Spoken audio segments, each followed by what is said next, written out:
नमस्ते। हम सब आजकल डिजिटल बैंकिंग का इस्तेमाल करते हैं, है ना? पर क्या हम जानते हैं कि हमारा पैसा ऑनलाइन कितना सुरक्षित है? तो चलिए आज इसी बारे में बात करते हैं। हम समझेंगे कि अपने बैंक खाते को धोखाधड़ी से कैसे बचाया जाए और अगर कभी कुछ गलत हो भी जाए तो सही कदम क्या होने चाहिए।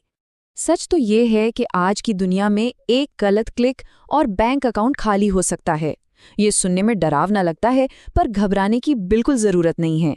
थोड़ी सी जानकारी और सही तैयारी हमें इस बड़े जोखिम से आसानी से बचा सकती है। तो सबसे पहले आइए दुश्मन को ही जान लेते हैं। मतलब ये धोखेबाज आखिर कौन से तरीके अपनाते हैं हमारी मेहनत की कमाई पर हाथ साफ करने के लिए।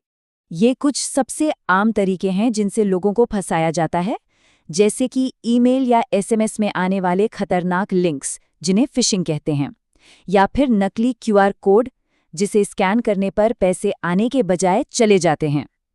कभी कभी कोई फर्जी बैंक कर्मचारी बनकर कॉल करता है या कोई ऐप डाउनलोड करवाकर आपके फ़ोन का पूरा कंट्रोल ले लेता है।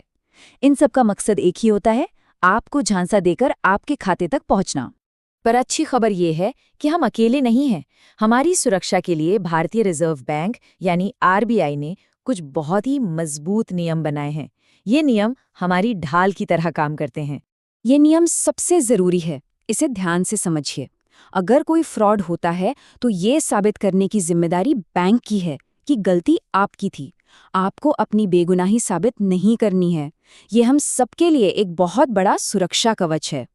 अब जरा इस टेबल को देखिए। ये आरबीआई का नियम है और ये साफ साफ दिखाता है कि अगर फ्रॉड होता है तो आपका कितना पैसा डूबेगा। ये इस बात पर निर्भर करता है कि आप कितनी जल्दी इसकी रिपोर्ट करते हैं। जितनी जल्दी आप बताएंगे, आपकी जिम्मेदारी उतनी ही कम होगी। अगर इस पूरी बातचीत से आपको सिर्फ एक बात याद रखनी है तो वो है ये नंबर 3। किसी भी ऑनलाइन धोखाधड़ी की रिपोर्ट 3 कामकाजी दिनों के अंदर अंदर कर दीजिए।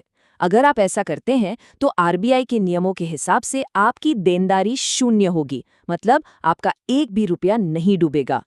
और मान लीजिए कभी किसी के साथ ऐसा हो जाए तो सबसे ज़रूरी है कि घबराएं नहीं। बिल्कुल शांत दिमाग से तुरंत कुछ कदम उठाने होते हैं। ये है आपका फर्स्ट रिस्पॉन्स प्लेबुक। ये 4 काम फौरन करने हैं। सबसे पहले हेल्पलाइन नंबर 1930 पर कॉल करें और फिर अपने बैंक को कॉल करें। दूसरा, cybercrime.gov.in पर जाकर ऑनलाइन शिकायत दर्ज करें। तीसरा, तुरंत अपने सारे UPI pin, net banking password और यहाँ तक कि ईमेल का पासवर्ड भी बदल दें। और चौथा, फ्रॉड से जुड़े हर मैसेज, हर कॉल और ट्रांजैक्शन आईडी का स्क्रीनशॉट लेकर संभाल कर रखें। एक बात याद रखिए, ऐसे मामलों में एक एक सेकंड कीमती होता है। आप जितनी जल्दी रिपोर्ट करेंगे, पुलिस और बैंक के लिए उस फ्रॉड वाले अकाउंट को फ्रीज करने और पैसे वापस लाने का मौका उतना ही ज्यादा होगा। ठीक है, आपने अपनी तरफ से शिकायत दर्ज कर दी। अब बैंक के अंदर क्या होता है, चलिए बैंक की प्रक्रिया और उसकी समय सीमा को समझते हैं। आपकी शिकायत दर्ज होते ही एक घड़ी शुरू हो जाती है। 10 दिनों के अंदर बैंक को वो विवादित रकम आपके खाते में तात्कालिक तौर पे वापस डालनी होगी और 90 दिनों के भीतर बैंक को उस मामले को पूरी तरह से सुलझाना ही होगा। और हाँ, ये 90 दिन का नियम बहुत सख्त है।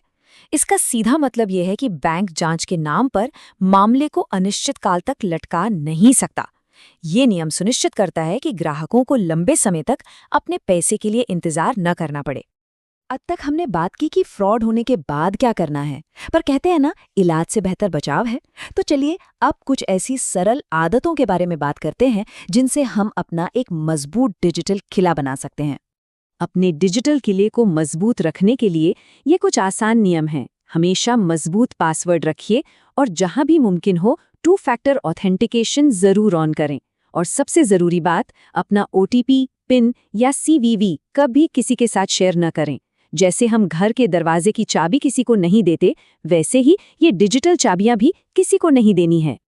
ये सिर्फ एक अच्छी सलाह नहीं, बल्कि आरबीआई का सख्त निर्देश है। बैंकों के लिए ये अनिवार्य है कि वे आपको हर लेन-देन के लिए एसएमएस और ईमेल अलर्ट भेजें। ये अलर्ट आपकी सुरक्षा की पहली दीवार हैं, जो आपको किसी भी अनजान गतिविधि की सूचना तुरंत देते हैं।